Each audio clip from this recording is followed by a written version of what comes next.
Bismillah wa bihamdi. Assalamualaikum warahmatullahi wabarakatuh. Alhamdulillah. Alhamdulillahilladzi arsala rasulahu bil huda wa dinil haqq wa kafa billahi shahida. Asyhadu an la ilaha illallah wa asyhadu anna Muhammadan abduhu wa rasuluhu la nabiyya ba'dah. Ballagha risalah. Allahumma aslih ummat Muhammadin sallallahu alaihi wasallam wa farrij an ummati Muhammadin sallallahu alaihi wasallam warham ummat Muhammadin sallallahu alaihi wasallam waghfir ummat Muhammadin sallallahu alaihi wasallam wastur ummat Muhammadin sallallahu alaihi wasallam وانشر واحفظ وإن نهضة الوطن في العالمين بحق محمد صلى الله عليه وسلم رب اشرح لي صدري ويسر لي أمري واحلل عقدة من لساني يفقه قولي رضيت بالله ربا وبالإسلام دينا وبمحمد نبيا ورسولا اللهم إنا نسألك علما نافعا وعملا متقبلا ورزقا طيبا اللهم علمنا ما جهلنا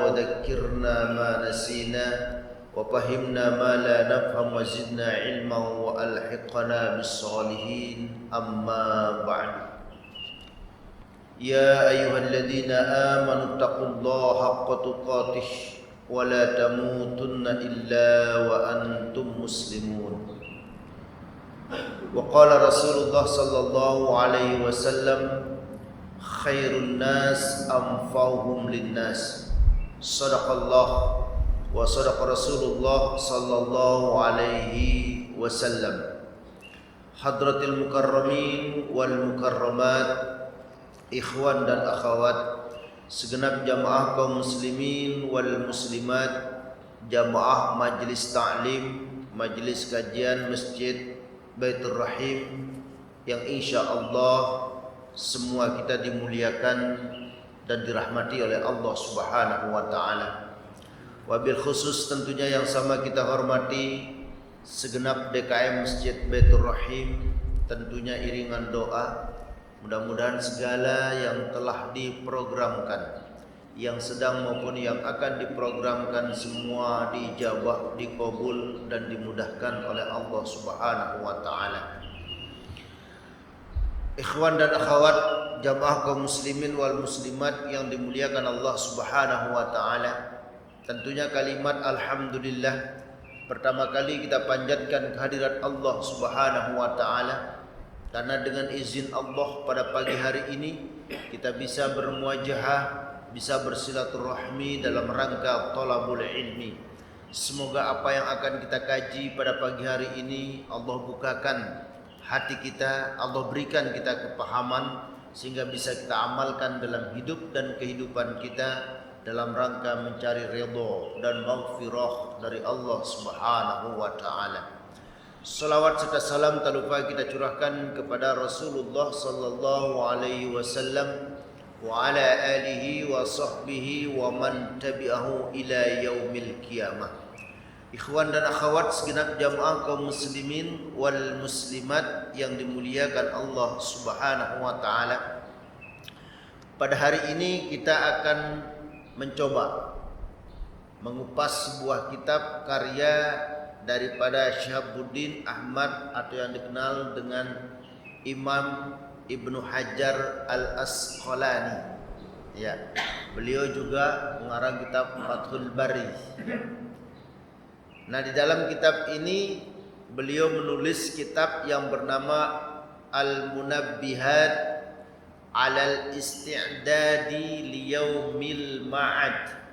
Ini asli kitabnya, ya. Kitab karya Imam Ibnu Hajar Al-Asqalani Al-Munabbihat. Artinya Al-Munabbihat itu peringatan-peringatan atau nasihat-nasihat, ya.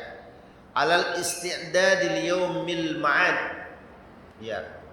Untuk persiapan menuju hari ma'ad, yaitu hari kiamat.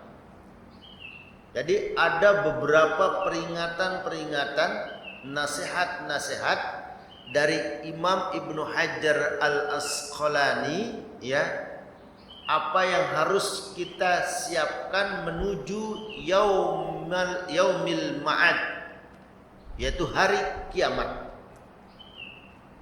Nah, kitab ini yang asli Al-Munabbihat, peringatan-peringatan inilah disyarahkan oleh Syekh Nawawi Al-Bantani dengan nama Nasaihul Ibad, nasihat-nasihat untuk hamba Allah. Jadi kalau di dalam Al-Qur'anul Karim kita mengenal namanya tafsir para jamaah. Akan tapi di dalam kitab, ya, yang kecil lalu disyarahkan, diterangkan, dikomentari. Nah, itu yang disebut dengan syarah. Ada dua, ada tafsir, ada syarah.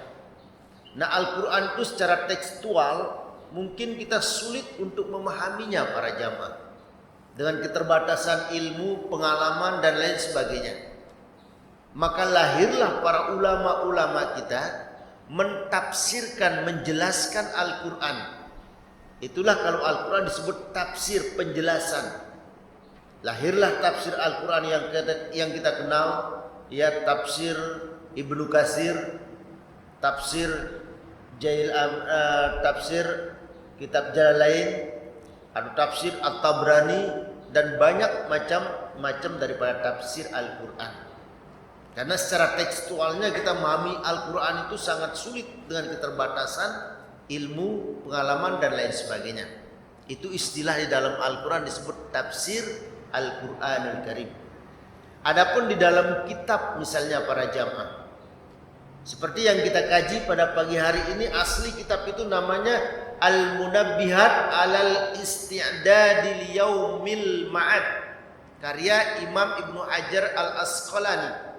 Peringatan-peringatan, ya, agar kita mempersiapkan diri untuk menghadapi hari kemudian.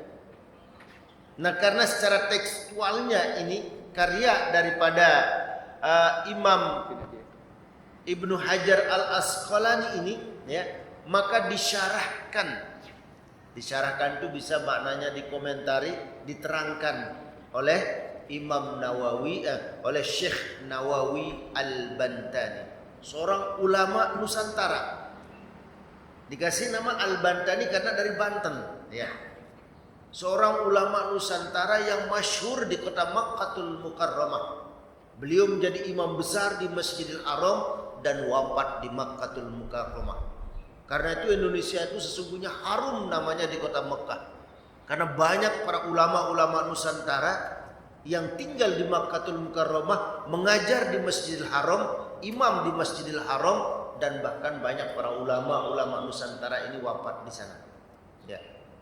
Nah, salah satunya adalah ini Syekh Nawawi Al-Bantani. Ya. Nah, inilah buah karya beliau, ya. Disyarahkan, diterangkan kitab karya daripada Imam Ibnu Hajar Al-Asqalani. Kitab aslinya yang namanya itu Al-Munabbihat alal Isti'dad Liyaumil Ma'ad. Ini yang akan kita coba bahas. Sangat menarik sekali ketika kita membaca para jamaah kitab ini, para jamaah, ya. Sistemnya yang sangat sistematis gitu, ya. Nah, kalau kita misalnya masuk pada bab yang kedua, bab tsani, bab kedua, bab ketiga, bab keempat, setiap bab itu, bab kedua makalah pertama, makalah kedua, ketiga, keempat, dan selanjutnya. Dan setiap bab itu selalu ada dua. Misalnya bab kedua, dua hal, dua perkara, dua hal, dua perkara. Nanti masuk bab ketiga, tiga hal atau tiga perkara, tiga perkara, tiga perkara, tiga perkara, dan begitu selanjutnya. Masuk bab keempat, empat perkara, atau empat hal. Bab 5, bab 6, dan begitu selanjutnya, ya. Nah, sistematis sekali. Ya, kalau dalam apa sih namanya para jamaah ketika duduk di bangku kuliah itu, ya, bisa dipertanggungjawabkan keilmiahannya gitu, ya. Nah, ini di dalam kitab munabbihat alal isti'dad liyaumil mi'ad, di dalam kitab peringatan-peringatan untuk mempersiapkan diri menghadapi hari kiamat, karya Imam Ibnu Hajar Al-Asqalani ini. Pertama beliau mengambil dari hadis, yang kedua asar. Ya. Apa hadis itu para jamaah? Sesuatu yang disandarkan kepada Rasulullah. Itu yang beliau ambil dalam kitab ini. Lalu yang kedua beliau mengambil asar. Asar itu apa? Yang disandarkan atau kaul ucapan para sahabat. Misalnya nanti berkata Abu Bakar As-Siddiq, berkata Umar Ibnu Khattab, berkata Utsman dan sahabat-sahabat yang lain. Atau bisa asar itu juga berkata para ulama. Jadi dua sumber pengambilannya secara singkat kita ambil di sini para jamaah. Imam Ibnu Hajar Al-Asqalani mengambil hadis, sesuatu yang disandarkan kepada Rasulullah, yaitu hadis. Asar, ucapan para sahabat, para tabi'in, para ulama salafus shalihin. Itu saja isi daripada kitab ini. Seakan-akan qala Allah, qala Rasulullah, qala sahabat, qala ulama. Itu subhanallah para jamaah, yang mudah-mudahan ya kita bisa sedikit memahami ya isi daripada kitab Al-Munabbihat. Baik ikhwan dan akhwat yang dimuliakan Allah Subhanahu wa taala, itu sekedar muqaddimah ya yang kita sampaikan secara ringkas tentang kitab Al-Munabbihat alal isti'dad liyaumil ma'ad, peringatan-peringatan untuk mempersiapkan diri menghadapi yaumil kiamat. Jadi perlu kita persiapan, isti'dad namanya. Apa yang perlu kita persiapkan untuk menghadapi dua alam ini, yaitu alam barzakh dan alam yaumul kiamah ya. Nah ini ikhwan dan akhwat, bab tsani, kita langsung masuk pada bab yang kedua, karena bab pertama itu muqaddimah ya secara singkat tadi. Sekarang kita masuk di bab as-tsani kedua ya. Nah dalam bab kedua ini ada dua hal atau dua perkara. Beliau menyebutkan paminhu ay al-muqalatul ula, maqalah yang pertama dalam bab kedua ini, khoslatani la syai'a afdalu minhuma. Apa kata Ibnu Hajar Al-Asqalani?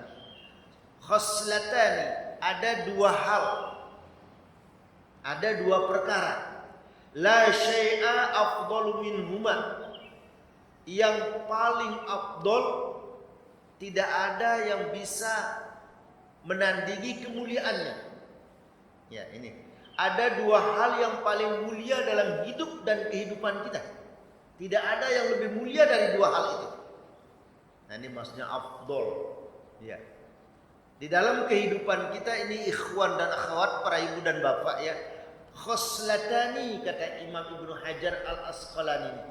Ada dua perkara yang paling mulia dalam hidup dan kehidupan kita.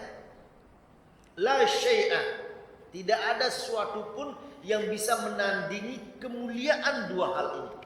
Subhanallah ya. Apa yang pertama? Al-iman billah, beriman kepada Allah. Dan yang kedua adalah wan naf'u lil muslimin, bermanfaat bagi sesama muslim. Ini nggak ada yang menandingi kemuliaan dari dua hal ini. Al-iman billah, beriman kepada Allah. Coba kita lihat para jamaah, betapa dahsyatnya mulianya iman ini. Sehingga kalau orang itu dari semenjak dia akil balik misalnya sampai umurnya sekian tahun misalnya ya, lalu dia mengucapkan kalimat la ilaha illallah, dakhalal jannah. Ya. Makanya disebut di dalam hadis sahih itu kan miftahul jannah. Miftah itu kunci. Ya. Di bahasa Arab miftah itu maknanya kunci. Miftahul jannah, kunci masuknya ke surga itu la ilaha illallah, iman. Sering para jamaah sambil kita mungkin bermain sama anak cucu kita, itu harus kita tanamkan nilai iman itu. Miftahul jannah la ilaha illallah, La ilaha illallah, la ilaha illallah. Sambil kita jaga, ya kita umur gini kan bukan jaga anak ya, jaga cucu gitu. Sambil kita jaga cucu kita.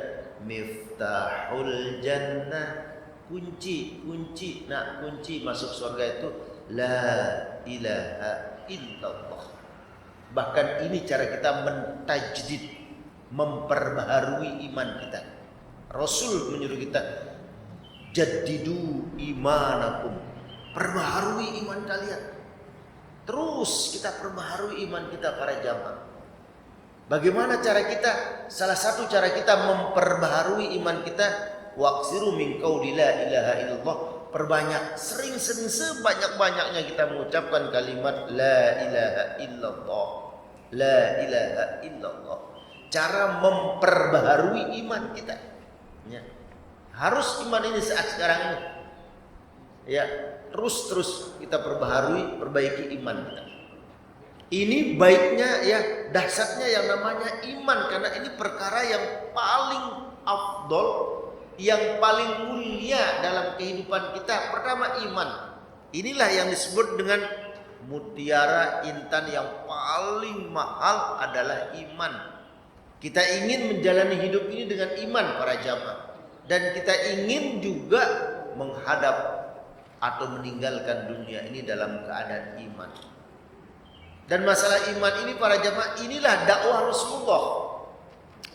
Coba ikhwan dan akhwat, kalau kita membuka lembaran-lembaran Al-Qur'anul Karim, lembaran-lembaran daripada sejarah dakwahnya Rasulullah. Dakwah Rasulullah dua periode di Mekah, periode di Madinah. Dakwah Rasulullah itu di Mekah itu hanya tentang iman dan iman. Kalau periode di Madinah, Rasul berdakwah tentang hukum. Karena yang dihadapi di periode Madinah ini para sahabat yang sudah memiliki pondasi keimanan. Coba kalau kita lihat di dalam Al-Quran itu kan ada surat Makkiyah, ada surat Madaniyah. Ciri diantaranya adalah kalau surat Makkiyah itu ayat-ayatnya pendek, gitu kan? Kalau Madaniyah ayat-ayatnya panjang. Makanya juz yang ke-30 atau juz Ammah itu mayoritas itu turun di Mekah. Pendek, berbicara tentang tauhid keimanan. Dakwah Rasul di Mekah itu tentang iman, ya. Makanya di dalam juz Ammah itu coba lihat yang pertama, ya, surat An-Naba itu amma yatasaalun anin naba'il azim alladzi hum fihi mukhtalifun. Informasi 3 ayat ini tentang dakwah Rasul ketika berada di Mekah. Ya. Yang didakwahkan Rasulullah itu Mekah itu iman, tauhid, tentang hari kiamat, tentang Al-Quran, tentang munculnya Nabi terakhir. Sehingga mereka orang-orang kafir Quraisy itu kalau kita melihat itu, ya, orang-orang Mekah itu amma yatasaalun. Amma itu diambil dari kalimat an dan ma. Ya. Amma yatasaalun, amma tentang apa? Masalah apa? Yatasaalun, orang Mekah itu saling bertanya. Artinya orang Mekah itu kebiasaannya juga sering duduk, ngumpul, ya, kalau bahasa bebas kita terjemahkan itu amma yatasaalun, apa yang sedang mereka bincang-bincangkan, apa yang mereka sedang ngobrol, ya, apa yang mereka sedang musyawarahkan. Jadi satu kelompok orang Mekah itu amma yatasaalun, ngobrol, saling tanya ini itu. Yang tempat yang lain juga yatasaalun, saling saling bertanya. Apa sih yang mereka bicarakan itu? Nah, itu makna amma yatasaalun. Lalu dijawab dalam ayat yang kedua, anin naba'il azim. Mereka berbicara tentang naba'il azim, berita yang dahsyat, berita besar. Dalam bahasa Arab ada 2 berita itu. Khabar itu berita yang biasa. Misalnya kita menanyakan bagaimana kabarnya, ya berita biasa kalau kabar itu. Mengkhabarkan, menginformasikan sesuatu yang biasa namanya kabar. Tapi kalau ada informasi yang dahsyat, itu namanya an-naba. Naba'ul azim, berita besar.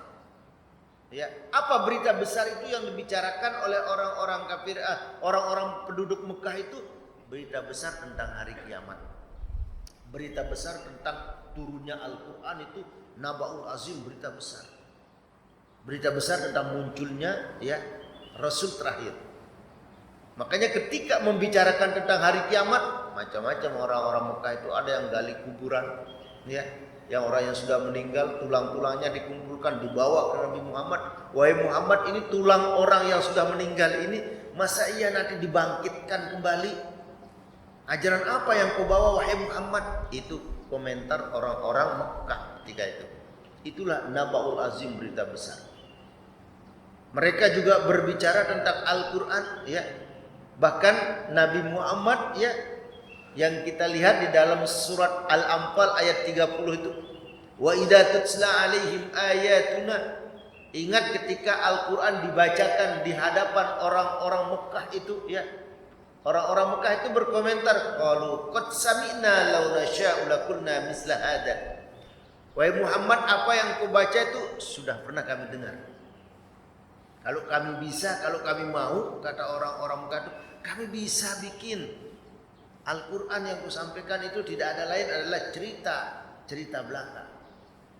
Itu berita Al-Quran ditanggapi dengan semacam itu oleh orang-orang kufar. Nabaul azim. Karena berita besar ini, hari kiamat, bangkitnya manusia ya dari alam kuburnya, lalu turunnya Al-Quran ya, terus datangnya Rasulullah. Ini berita besar ini, alladzi hum fihi mukhtalifun. Dengan sebab berita besar inilah hum, mereka orang-orang Mekah itu mukhtalifun, terbagi menjadi dua. Ada yang beriman, percaya bahwa hari kiamat itu ada. Ada yang percaya tentang Al-Quran dan Rasulullah Nabi Muhammad. Ada juga yang tidak percaya. Alladzi hum fihi mukhtalifun. Mukhtalifun, ikhtilaf mereka, pecah. Ya. Terjadi perpecahan di kubu orang-orang Mekah, ada yang percaya, ada yang tidak. Karena yang disampaikan dakwah oleh Rasulullah ketika periode Mekah adalah tentang keimanan. Inilah hal yang paling mulia para jamaah. Yang pertama adalah al-imanu billah, jaga iman kita kepada Allah. Ya. Saat sekarang ini. Jadi nggak ada yang bisa kita pertahankan kondisi saat ini para jamaah. Bagaimana kita menjaga iman kita? Ya, dengan mengikuti ta'lim semacam ini para jamaah, menambah wawasan keagamaan kita. Banyak cara kita, mungkin dengan membaca buku ya, ataupun dengan melihat tayangan di layar kaca. Kalaupun ada sesuatu yang kita tidak paham, ada yang masih kita syak ragu, inilah pentingnya kita hadir di majelis-majelis semacam ini. Di sini bisa kita tanyakan sesuatu yang belum kita pahami. Ya, jangan biarkan diri kita enggak paham dengan apa yang kita lihat, apa yang kita baca, apa yang kita dengar. Ya. Nah, ini yang pertama, hal yang paling berharga, paling afdol adalah al-imanu billah, beriman kepada Allah.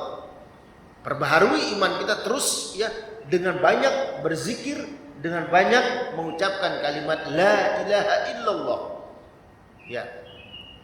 Karena bagaimanapun iman kita ini yazidu wa yanqusu, kadang bisa bertambah, bisa berkurang. Lalu yang kedua, hal yang paling mulia dalam kehidupan kita, wan naf'u lil muslimin, memberi manfaat bagi sama muslim. Ini sudahlah, di zaman sekarang ini dia tidak memberi manfaat tapi selalu memberikan komentar yang buruk.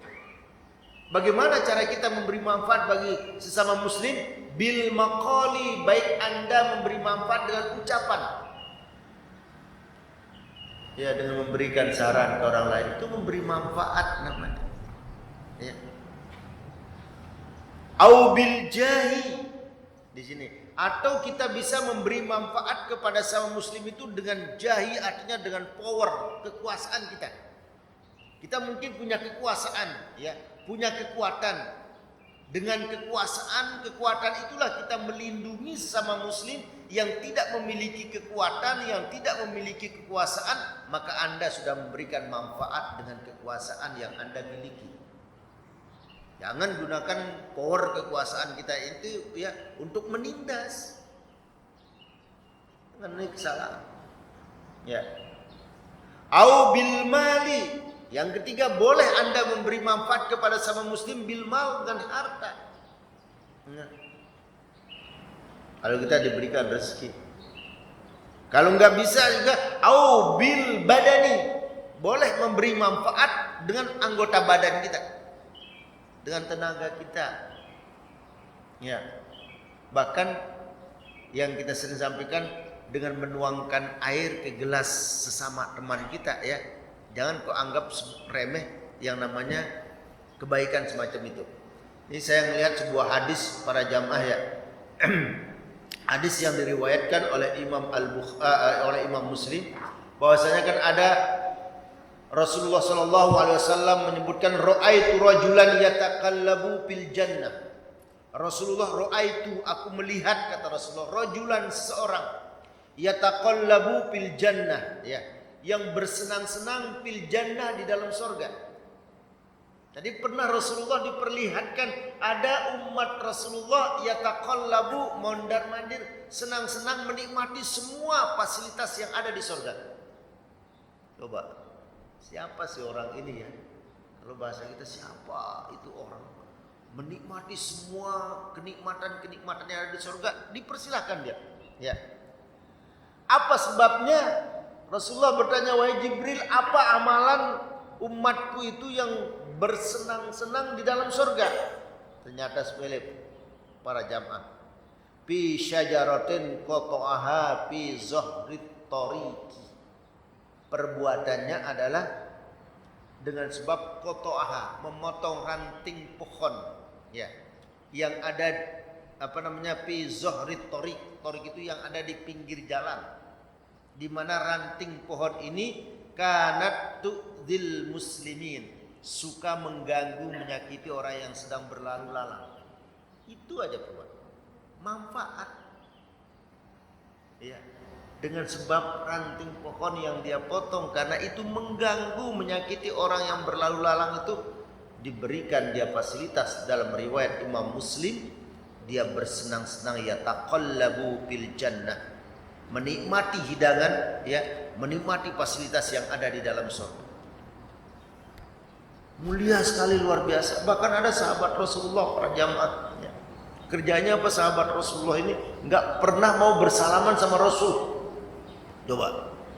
Ternyata apa sebabnya? Ketika Rasulullah misalnya mau berangkat ke masjid, Rasulullah mau berangkat ke arah ini, ke arah mana jalan yang dilalui oleh Rasulullah, kerjanya sahabat ini selalu menyingkirkan kerikil ya, atau hal-hal yang akan mengganggu perjalanan Rasul. Itu aja kerjanya sahabat Rasulullah ini. Ya. Sehingga dia malu bersalaman sama Rasulullah. Rasulullah menanya, kenapa si fulan nggak pernah salaman sama saya? Kata Rasulullah, ya Rasulullah, saya malu. Kenapa? Tangan saya ini kasar sekali ya Rasulullah. Kenapa tanganmu kasar? Karena saya selalu menyingkirkan batu kerikil di jalan yang akan engkau lalui ya Rasulullah. Saya nggak mau melihat engkau terganggu dengan batu ataupun kerikil itu ya Rasulullah, sehingga membuat tangan saya ini kasar dan malu saya bersalaman denganmu ya Rasulullah. Kata Rasulullah, mari sini, pegang tangannya, salaman sama Rasulullah. Seketika halus tangan sahabat ini, dipegang oleh Rasulullah. Para sahabat itu berlomba-lombanya dalam ayat fastabiqul khairat itu benar-benar para jamaah ya. Jadi enggak ada waktunya untuk memberikan mudarat, dia selalu memberikan manfaat kepada sesama ya. Bahkan inilah Islam sebenarnya, selalu memberikan manfaat. Bagaimana sekarang kita bisa bermanfaat ya. Bahkan di sini disebutkan pada selanjutnya, man asbaha la yanwi zulma, barang siapa yang berada di pagi hari, ini kita berada pagi hari ya, la yanwi zulma ala ahadin, tapi barang siapa yang berada di pagi hari dan tidak ada niat untuk berbuat zalim kepada seorang pun. Yang berada di pagi hari nggak ada niatan kita untuk berbuat zalim kepada siapapun, ghufira lahu ma jana, Allah ampuni dosanya yang sudah lewat. Berada kita di siang hari, nggak ada niatan kita untuk berbuat zalim, menyakiti sesama, berada kita di sore hari, di malam hari, selalu nggak ada niatan untuk berbuat zalim. Asal nggak ada niatan, coba. Sudah Allah berikan kita diampuni. Ya. Kalau kita buka hadis-hadis yang diriwayatkan oleh Imam Bukhari dan Muslim begitu banyak. Bagaimana Rasulullah menggambarkan kita sama Muslim ini bagaikan suatu tubuh, bagaikan suatu tiang. Nah, ini tiang masjid kita kiri kanan ini kuat kokoh karena ditopang oleh beberapa pilar-pilar dalam masjid ini. Kalau salah satu tiang masjid ini aja misalnya ya roboh maka nggak kuat. Itulah perumpamaan orang Muslim ini. Bagaikan satu tubuh, satu tiang kita. Maka tidak boleh yang namanya ya mengucapkan kata-kata yang kotor, yang menggunakan kekuasaan untuk menindas, terus menggunakan harta, badan yang kuat yang Allah kasih kita gunakan untuk berbuat zalim. Tidak ada dengan alasan apapun para jamaah. Karena itulah di sini disebutkan di dalam kitab Al-Munabbihat ini ya, barang siapa yang berada di pagi hari nggak ada niatannya untuk berbuat zalim ya, maka Allah ampuni dosa-dosanya. Wa man asbaha yanwi nusratal mazlum ya. Kita bisa juga bermanfaat misalnya ya kepada sesama muslim kita ya. Barang siapa yang berada di pagi hari niatnya untuk menolong orang yang mazlum dizolimi. Ini kita berada di pagi hari ini niatmu ingin nolong orang-orang yang dizolimi. Luar biasa ini. Ya. Orang-orang yang dizolimi itu kan dimaknai dengan orang yang tidak berdaya. Dia nggak berdaya sehingga dia dianiaya. Ya. Mungkin dia tidak berdaya dari segi segala-galanya lah.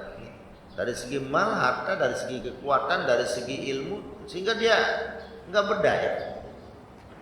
Nah kita menolong orang semacam itu, ya itulah amfauhum linnas namanya, bermanfaat. Ya. Barang siapa yang di pagi hari dia berada ingin menolong orang yang dizalimi, wa qadai hajati, ya, dan ingin juga memenuhi hajat sama muslim. Ya.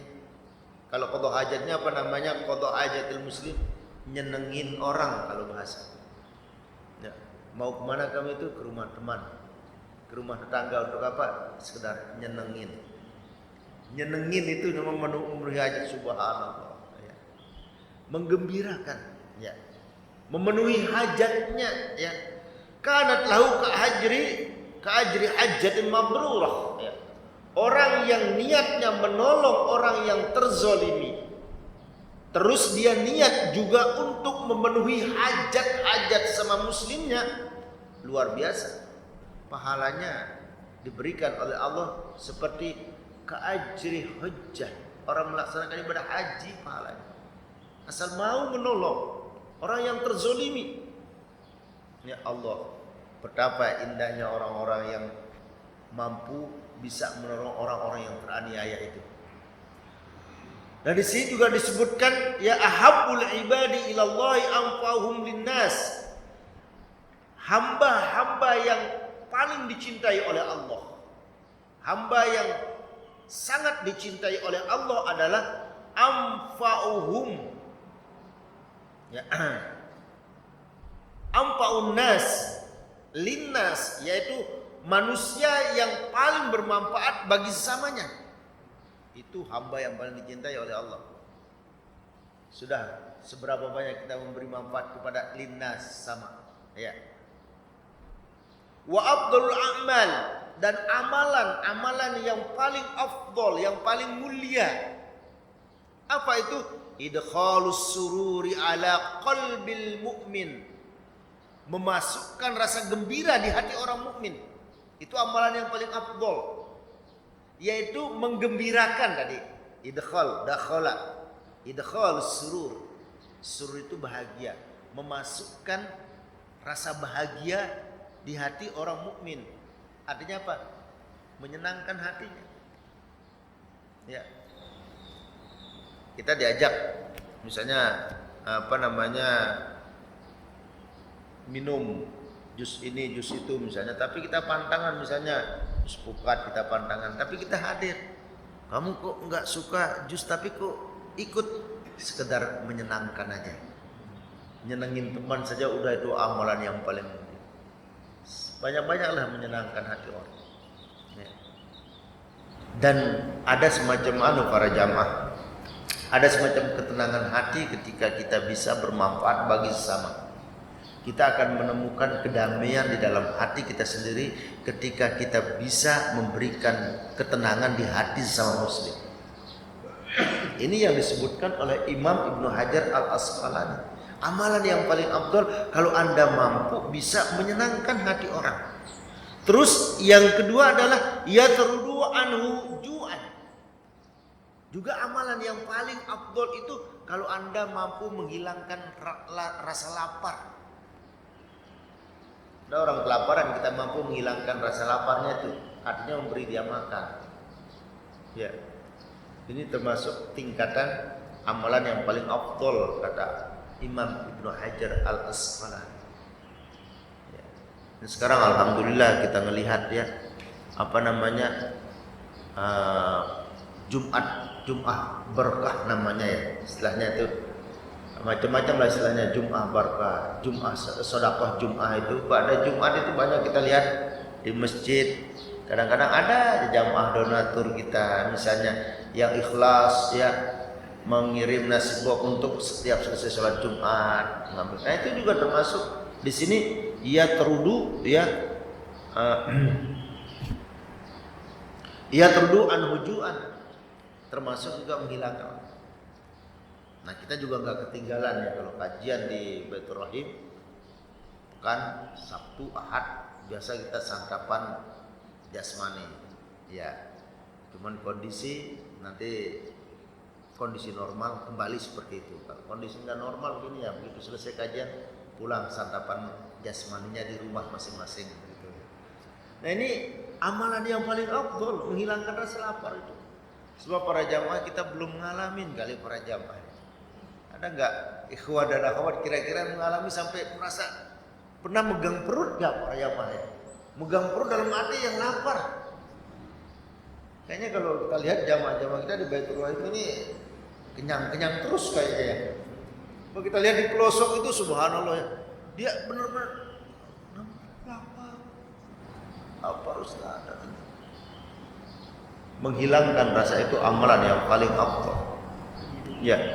Au yakshifu anhu karban, atau menghilangkan rasa duka. Ya. Makanya kewajiban seorang muslim dengan muslim yang lainnya adalah ketika diundang untuk takziah itu kan wajib kita. Takziah itu untuk menghilangkan rasa duka, sedih. Ya. Kan sampai kita nggak hadir para jamaah. Au yaqdilahu dainan. Nah, kalau ini yang termasuk juga amalan yang baik itu, mulia itu, menggembirakan hati, menyenangkan hati orang mukmin, terus menghilangkan laparnya ya, atau yakshifu anhu karban ya, menghilangkan rasa dukanya. Terus yang keempat yaqdi lahu dainan, membayar hutangnya. Kalau ini semikir kali. Jadi amalan yang afdol itu kalau kita mampu tuh tingkatannya ngelunasin hutang teman. Nah ini sudah teman kita punya hutang, saudara, saya bayarin hutang kamu ya. Ya Allah betapa senangnya. Ya. Kenapa? Sebenarnya itu ketika kita melunasi hutang saudara kita, teman kita itu sedekah. Kenapa? Karena dia termasuk ghorimin kan. Ghorimin itu kan orang yang terlilit hutang. Dia berhak menerima zakat mustahik. Nah kalau ada orang yang mau yaqdi lahu dainan, amalan yang paling afdol ya, kata Ibnu Hajar Al-Asqalani ini, kalau Anda mampu, kalau Anda mau melunasi hutang teman. Ini 2022 ya, ada nggak kayak begitu Pak? Lunasin hutang temannya, lunasin. Subhanallah, kalau ada kayak begitu, masya Allah. Pantas afdol, mulia sekali itu ya. Nah ini baru makalah yang pertama ya, nanti makalah yang kedua, tapi ada lawanannya dalam makalah yang pertama ini. Wa khoslatani la syai'a habbu ya akhbathu ay anjasu minhuma. Ada dua hal juga yang paling buruk dalam kehidupan kita. Tadi ada dua hal yang paling mulia dalam kehidupan, yaitu beriman kepada Allah dan manfaat bagi sama. Lalu yang kedua ada hal yang paling buruk dalam kehidupan kita ini. Anjasu, bahkan disebut oleh Syekh Nawawi Al-Bantani ini hal yang paling najis kalau bahasanya. Anjasu, paling buruknya tuh. Apa itu? Asyirku billah, syirik, mempersekutukan Allah. Itu perbuatan yang paling buruk dalam kehidupan. Syekh Nawawi menyebutnya anjasu, perbuatan paling najis gitu. Lalu yang kedua, wadurru bil muslimin, memberi mudarat atau menyakiti sama muslim. Ya, bi abdanihim, baik kamu menyakiti badannya. Ini nggak boleh menyakiti sama muslim, anggota badan itu nggak boleh kita sakiti. Dengan alasan apapun, ini yang banyak sekarang terjadi. Kita kalau ngisi kajian ya kuliah subuh itu tempat yang agak lumayan gitu, misalnya jauh Jakarta itu misalnya jam 3 jalan misalnya itu, kalau waktu kemarin kan karena jam 4 subuh. Karena tujuannya ya bismillah tawakkaltu ala Allah. Ya. Kita mendengar berita adanya perampokan, menyakiti. Itu perbuatan yang paling buruk. Bahkan kita sebut tadi, Syekh Nawawi menyebutkan najis itu syirik kepada Allah dan memberi mudarat. Baik kamu memudaratkan, mencelakai sama muslim badannya, nggak boleh. Makanya dalam Islam ada yang disebut dengan hukum kisos itu. Ya. Lalu bagaimana juga bentuknya kamu memudaratkan orang muslim itu? Wa amwalihim, ataupun kita mudaratkan hartanya. Artinya kita mengambil hartanya dengan cara yang tidak baik. Ya. Fa inna jami'a awamirillahi ta'ala tarji'u ila haslataini. Karena semua perintah-perintah Allah itu bermuara kepada dua hal. Nih, muaranya perintah Allah itu dalam kehidupan kita bermuara kepada dua hal. Pertama adalah ta'zimun lillah, takzim kepada Allah. Yang kedua, wasyafaqatu li khalqihi, kasih sayang, memiliki kasih sayang kepada makhluk Allah. Dua muaranya, semua perintah Allah itu bermuara kepada dua hal. Pertama, muaranya takzim kepada Allah. Yang kedua, bermuara kepada memiliki kasih sayang kepada makhluk Allah. Sebagaimana firman Allah, aqimus sholah wa atuz zakah. Dirikan sholat, bayar zakat. Dirikan sholat itu sebagai rasa takzim kepada Allah. Bayar zakat itu sebagai rasa kasih sayang kepada makhluk Allah. Jadi dua muaranya perintah Allah itu. Takzim kepada Allah, aqimus sholah. Ya. Terus wa atuz zakah, bayar zakat itu sebagai syafaqah, rasa kasih sayang kita kepada makhluk Allah. Atau contoh yang kedua dalam ayat Al-Quran, anishkurli wali walidayka, bersyukur kepada Allah, berbakti kepada kedua orang tua. Berbakti kepada Allah, bersyukur kepada Allah, itu rasa takzim kepada Allah. Karena muara perintah Allah itu dua, takzim kepada Allah dan kasih sayang kepada makhluk. Bersyukur kepada Allah, rasa takzim kita. Lalu ya, wali walidayka, berbakti kepada kedua orang tua, itu adalah syafaqah, kasih sayang. Dua ayat yang diambil tadi ayat dari Imam An-Nawawi, aqimus sholah, dirikan sholat, bayar zakat. Dua muaranya perintah Allah, yaitu takzim dan kasih sayang. Ayatnya, dirikan sholat, bayar zakat. Mendirikan sholat, bentuk takzim kepada Allah. Berarti orang yang tidak sholat itu, dia nggak memiliki rasa takzim kepada Allah. Kita aja kepada teman, sahabat, orang tua harus ada rasa takzim kita, rasa hormat. Ini Allah yang menciptakan gak memiliki rasa takzim, gak mau sholat, gak mau ibadah, gak mau bersyukur. Itulah orang-orang yang kufur, tidak memiliki rasa takzim. Wal maqalatus tsani, maqalah yang kedua, insyaallah mudah-mudahan Allah berikan kita kesehatannya. Jadi baru dalam bab kedua kita masuk maqalah yang pertama. Dua hal tadi. Nanti maqalah kedua, ketiga, keempat sampai beberapa maqalah, baru bab ketiga. Bab keempat dan selanjutnya. Ya. Baik, mungkin ada yang ditanyakan sebelum kita tutup para jemaah.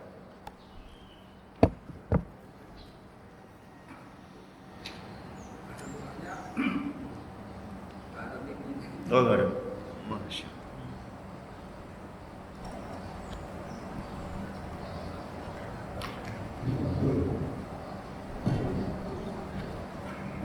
Ya.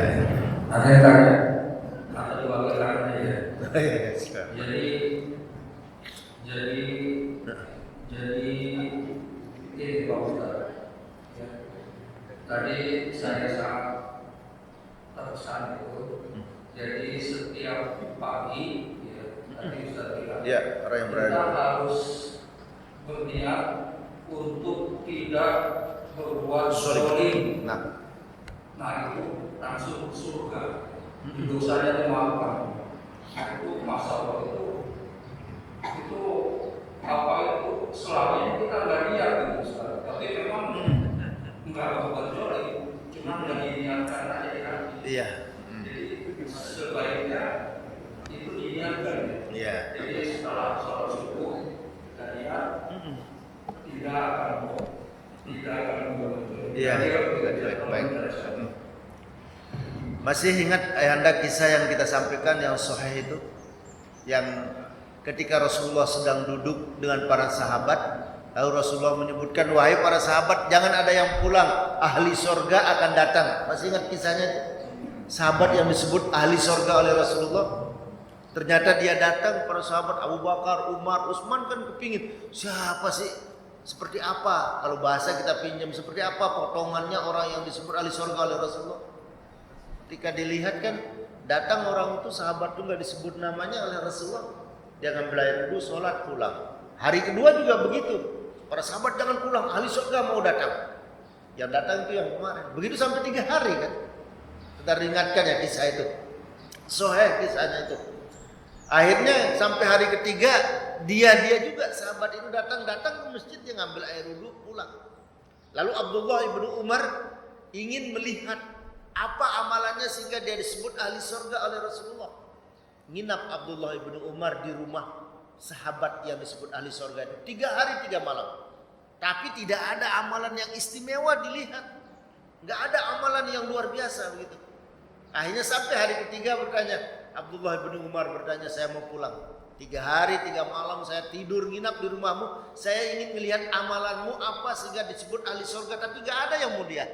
Apa sebenarnya yang kau amalkan? Apa kata sahabat ini? Wahai Abdullah bin Umar, tidak ada yang istimewa amalan saya. Tapi ketika saya beranjak tidur, saya melapaskan 2 kata. Apa itu?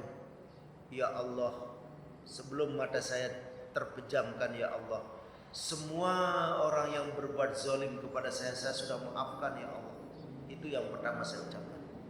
Lalu yang kedua, ya Allah, kalau besok pagi saya bangun ya Allah, saya berjanji untuk menahan seluruh panca indera saya dari perbuatan zalim atau perbuatan yang buruk.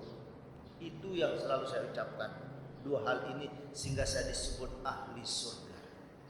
Nah kalau tadi pertanyaan juga, ini dalam kitab ini siapa yang berniat? Kalau bagaimana kita nggak niat? Ya, niat itu bil qalbi kan, di dalam hati. Ya.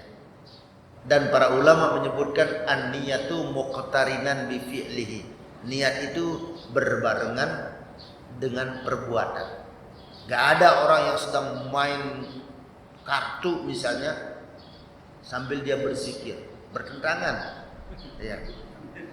Ini sering dipelintir itulah apa yang ada di hati itu sebenarnya ya, yang di luar itu cerminan kolbun hati. Ketika seseorang itu di pagi hari tadi bentuk daripada amalan yang afdol, dia cukup menyenangkan, menggembirakan hati orang mukmin, berarti sudah dia masuk dalam tidak memiliki niat berbuat zalim, masuk dengan ampunan itu. Ya. Nah seperti itu gambarannya ya. Allahu a'lam bishawab. Mudah-mudahan kita ya bisa mengamalkan sedikit semampu kita para jamaah. Paling tinggi amalan yang tinggi di sini mampu melunasi hutang teman. Ya, yang punya rezeki lunasi hutang sahabat teman jamaah kita ya. Mudah-mudahan dengan kita melunasi hutang jamaah kita, Allah Subhanahu wa taala ampuni dosa-dosa kita. Amin ya rabbal alamin. Terima kasih atas segala perhatian. Mohon maaf atas segala kekhilafan yang benar datang dari Allah dan yang salah kelemahan kami secara pribadi. Mari sama-sama kita tutup dengan pembacaan kifaratul majalis. Namun sebelumnya para jamaah, mudah-mudahan akhir hayat kita semua ya, semua jamaah kita yang hadir ataupun yang tidak hadir, semoga kita semua meninggal dalam keadaan husnul khatimah, husnul khatimah. Mari sama-sama kita tutup dengan pembacaan kifaratul majalis. Subhanakallahumma wa bihamdika asyhadu an la ilaha illa anta astaghfiruka wa atubu ilaik. Wal afu minkum. Wassalamualaikum warahmatullahi wabarakatuh.